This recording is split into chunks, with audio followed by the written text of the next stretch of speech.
E um ano atrás, um bimotor que saiu de Minas Gerais com destino a Florianópolis caiu antes de chegar.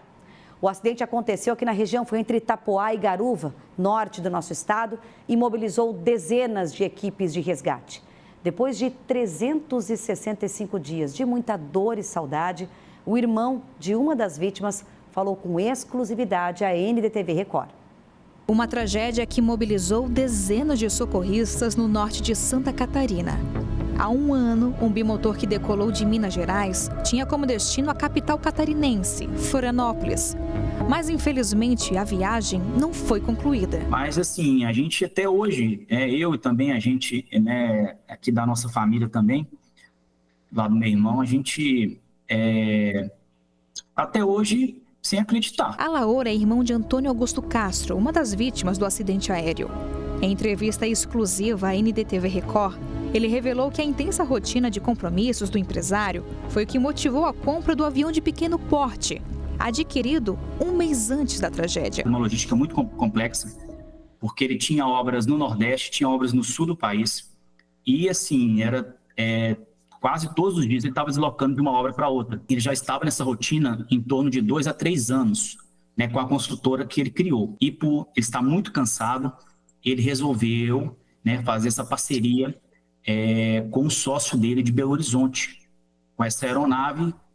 E aí, infelizmente, no primeiro voo dele, ocorreu o acidente. O bimotor caiu numa área de mata fechada em Itapoá, a 254 quilômetros de Florianópolis. Foram horas de buscas até localizar, na madrugada seguinte, a aeronave e as duas vítimas. Depois disso, ao longo de 2 meses, a Polícia Científica levantou dados para entender o que teria causado esse acidente. Todo acidente aeronáutico, ele nunca envolve apenas um fator. São sempre multifatores que contribuem para a ocorrência, que ele estava voando justamente na altitude onde havia aquele bloqueio de nuvens. E, curiosamente, as montanhas daquela região possuíam aproximadamente 480 metros de altura. Então, visibilidade reduzida a 1.400 pés. A aeronave voando a essa altura, com as montanhas com essa altura também, nos permite concluir, naturalmente, que ele estava voando numa região perigosa e que ele não visualizou, no momento do impacto, aquele topo da serra. O piloto era Geraldo Cláudio de Assis Lima, tinha 66 anos de idade e estava habilitado para conduzir o voo. De acordo com a ANAC, a aeronave tinha condições legais e manutenções em dia. O modelo Baron 95 B55 é conhecido pela capacidade de pousar e decolar em pistas sem pavimentação. Essa característica facilitou a popularização entre agropecuaristas e empresários. Nos últimos 11 anos, houve 17 eventos de segurança entre acidentes e incidentes graves, com o mesmo modelo aqui no país. Isso representa 9% da frota do bimotor aqui no Brasil. E desse total, em somente 2 casos, houve falha de motor durante o voo. Não foi relatado nenhuma espécie de falha mecânica por parte do piloto nos voos que antecederam naquele mesmo dia ou nos dias anteriores, fato relatado até pelos próprios engenheiros de manutenção da empresa proprietária da aeronave.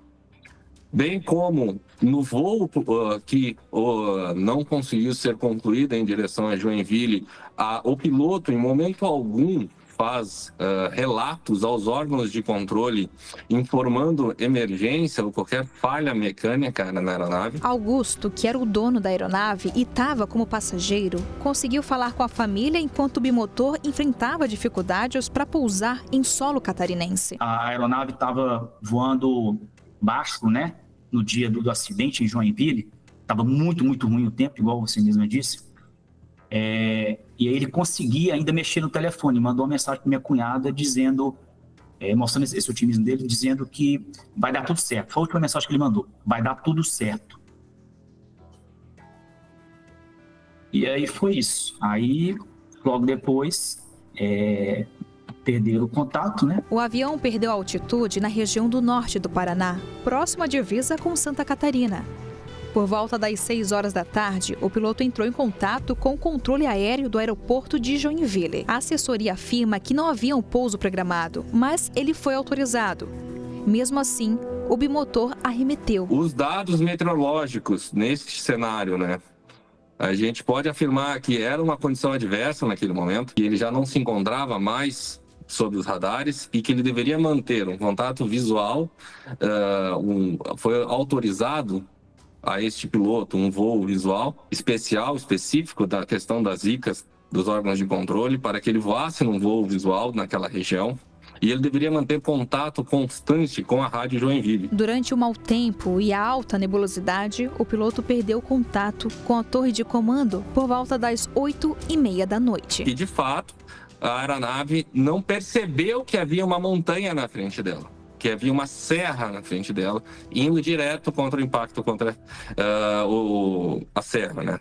Após um ano do acidente, a investigação da Polícia Civil não foi concluída. E as famílias das vítimas tentam seguir em frente com as perdas irreparáveis. Pessoa boa, um coração enorme, sempre disposto a ajudar. E é isso. Um cara que a gente não tem nem o que falar. Muito duro. Dentro de um ano, foi ele e meu pai.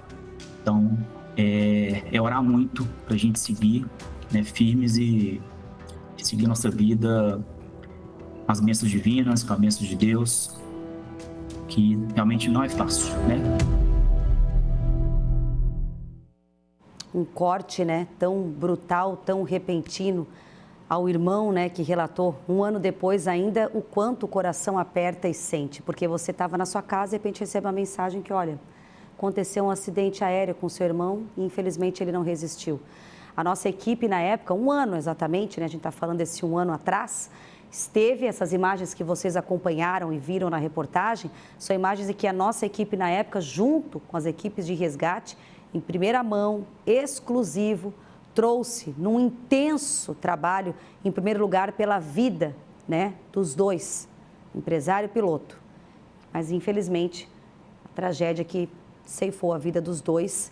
E essa fé que o irmão falou ali no final, né, a fé que ele disse é realmente a força para se agarrar e seguir o caminho e ter o legado dele. Tenho certeza que muitas das vezes, em alguma decisão que o irmão vai tomar, lembra dele, né? Dizendo como será que ele estaria fazendo para seguir o caminho. O exemplo fica, o legado fica. E o nosso jornalismo que atua em prol da notícia, da informação, da apuração, buscando agora também todo esse momento final de investigações. E um ano depois, com um jornalismo que lá na época, em primeira mão, trouxe essas imagens, acompanhando, noticiando, para agora mostrar o que a família e também o que as investigações vão apontando. É aqui na NDTV, viu?